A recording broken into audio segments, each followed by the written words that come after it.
Mga ka-idol, ipapakita ko po sa inyo mga ka-idol ang magandang tanawin po doon sa probinsya ng Leyte, Southern Leyte. So napakaganda mga ka-loto kung tingnan ninyo po ang tubig dyan sa ilog, ang lamig.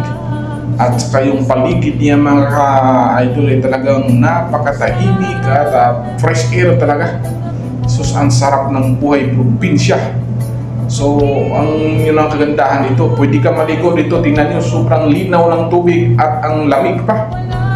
So, gasat ganitong oras mga kaloto, pwede ka, grabe ang lamig. So, dito po sa probinsya ng Leyte. So, napakagandang tanawin at lugar at tahimik.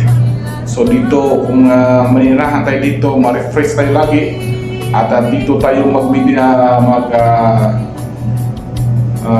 muni-muni sa ating mga gawain mga ka-idol, sa ating mga plano sa buhay, kung ano man ang ating gusto sa ating future. So dito napakagandang lugar.